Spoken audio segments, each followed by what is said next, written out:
Por todos os Estados Unidos, nossos investigadores encontraram traços de usinas nucleares. Um mundo de engenharia extraordinária, construído em uma escala enorme. Descobriram que na Guerra Fria, o plutônio usado para fazer milhares de bombas foi produzido em Hanford, no estado de Washington. Agora, eles vieram para o sul, no lugar onde 4 décadas atrás esses dispositivos eram testados. Exatamente aqui. Em 1950, 650 quilômetros quadrados de deserto ao nordeste de Las Vegas foram transformados na área de testes de Nevada. Muitos dos primeiros testes haviam sido realizados no Pacífico, mas à medida que experimentos mais específicos eram necessários, as longas viagens até lá se tornaram um estorvo. Era preciso achar um novo local em solo americano. Beverly Gage está no local de testes de Nevada com Joe Martz, um projetista de armas nucleares, um veterano de muitos projetos secretos locais. Estamos olhando para uma parte da área de testes de Nevada atrás de nós, e foi aqui que realizamos centenas de testes nucleares, tanto no subsolo como na atmosfera. E 2 tipos principais de testes eram feitos aqui. Um era para o desenvolvimento de armas, em que você refina os detalhes do design. O outro eram testes de efeitos de armas, nos quais se usa a arma para criar efeitos, calor, explosão e choque, que você depois testava em outras coisas, como casas e equipamentos militares, para determinar se sobreviveram. Em 1951, o exército criou o acampamento Desert Rock, uma base para 10 mil soldados. Sua tarefa era ver se havia lugar para armas nucleares em um campo de batalha convencional. Elas poderiam ser empregadas com forças de terra? Aqui ainda existem traços dos exercícios realizados na área de testes. Neste momento, estou descendo para uma das trincheiras, onde, em 1955, várias centenas de soldados teriam ficado. E qual era o seu objetivo?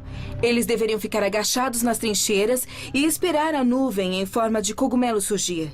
Depois disso, a explosão passaria por sobre a cabeça deles. Eles deveriam se levantar, sair das trincheiras e andar na direção da nuvem.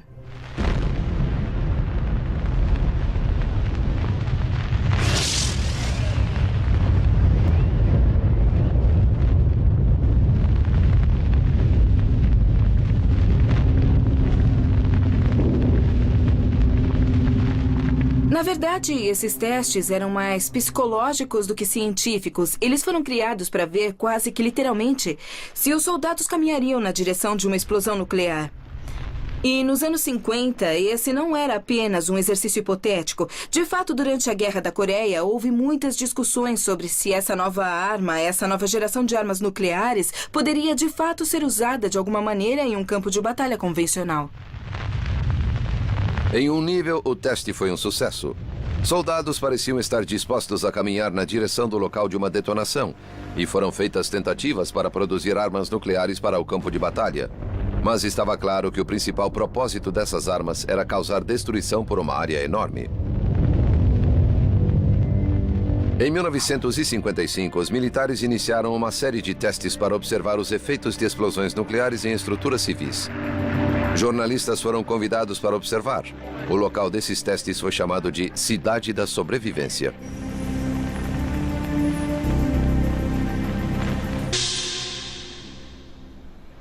Então, o que estamos vendo aqui são os restos de uma das casas usadas nos testes de 1955? Isso, essa casa é chamada Apple II. Foi uma das estruturas construídas para sobreviver a um teste com uma bomba detonada a cerca de 2.000 metros naquela direção. A intenção era calcular o que aconteceria se bombas nucleares caíssem nos Estados Unidos. Até onde os efeitos da explosão podiam ir? Como os civis se aguentariam? E, na verdade, ela foi detonada em uma torre de 150 metros de altura com cerca de 1,5 vezes o poder de detonação de Hiroshima, 29 quilotons. Uau!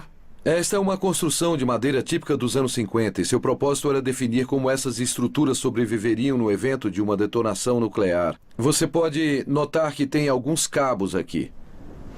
Isso é do teste de 55? Isso mesmo. Esses foram os medidores colocados na casa para detectar o quanto ela se deslocaria se fosse atingida pela onda de choque da explosão. Durante a preparação para o teste, a cidade da sobrevivência foi criada como uma incorporação de todas as cidades. Um dublê arquitetônico para o modo de vida americano. Bonecos de testes foram vestidos com roupas da JCPenney e colocados em salas totalmente mobiliadas. É um cenário ligeiramente mórbido.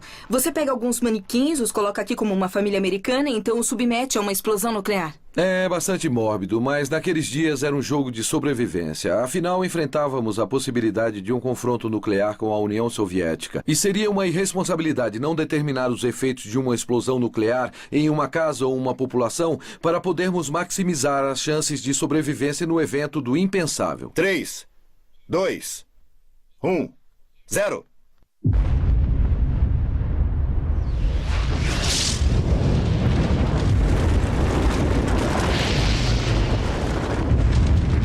As estruturas que ficavam até 1.600 metros da explosão foram vaporizadas instantaneamente, mas Aqui teria sobrevivido àquela detonação nuclear.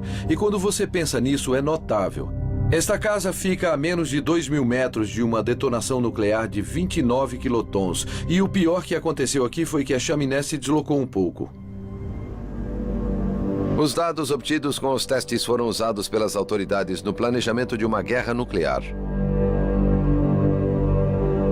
Uma das ferramentas mais importantes que surgiu como resultado de testes em estruturas como esta foram gabaritos analógicos simples, que foram distribuídos por todo o país, para que as autoridades da Defesa Civil pudessem calcular tanto os efeitos quanto as medidas em potencial necessárias para remediar uma detonação nuclear. Por exemplo, esta casa está a 2.000 metros do Marco Zero, que foi uma detonação de 29 quilotons. Então, podemos localizar a potência, 29.000 quilotons, o alcance, neste caso 2.200 metros. Alinhamos esses dois números e então podemos determinar que a pressão exercida sobre a casa foi cerca de 3.100 kg por metro quadrado. Dava apenas para sobreviver.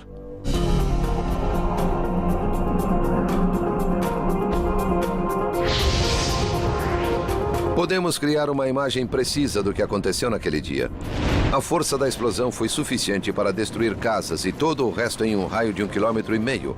Mas esta casa, 800 metros adiante do ponto de detonação, sobreviveu. Em 1958, temendo que a população real poderia sofrer os efeitos da precipitação radioativa, o local de testes foi ampliado para 3.500 quilômetros. Os fabricantes das bombas estavam ficando melhores. As bombas estavam ficando maiores. E no extremo nordeste do local fica a evidência mais clara de uma explosão espetacular.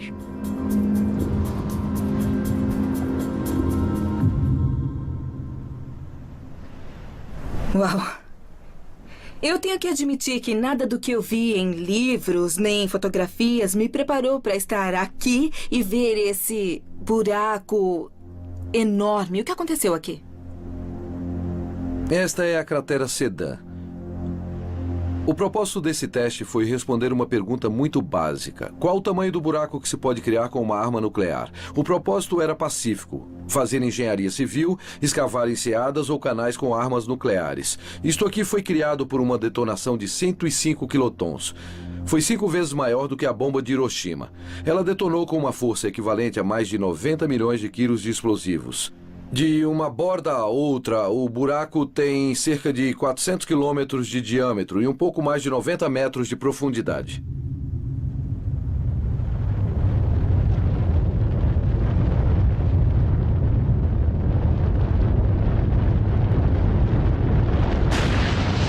Neste teste, a bomba foi detonada 180 metros abaixo do nível do solo. Quando explodiu, deslocou 11 milhões de toneladas de terra, lançando rochedos do tamanho de carros no ar. Estranhamente, este lugar parece mais ameaçador do que qualquer um dos outros que já vimos. E realmente dá a você uma ideia da potência das armas nucleares. E também dá a você uma ideia, eu acho, do motivo de haver tanta oposição aos testes nucleares acima do solo nos anos 50 e 60. E, de fato, em 1963, apenas um ano depois dessa cratera, houve a proibição dos testes nucleares atmosféricos. Esse tratado foi feito para limitar a disseminação da radiação e para diminuir a velocidade da corrida armamentista da Guerra Fria. Mas por todo o deserto há restos dos experimentos que aconteceram aqui, cada um servindo para demonstrar e aumentar o poder destrutivo dessas armas. A seguir, nossos investigadores adentram um local que já foi o lugar mais mortífero da Terra. Um silo de mísseis congelado no tempo, do qual, no evento de um ataque, os Estados Unidos estavam preparados para lançar a arma mais potente já construída.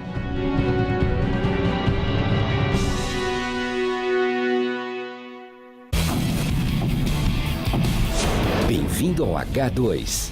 Um oferecimento de Vigor Grego, agora no irresistível sabor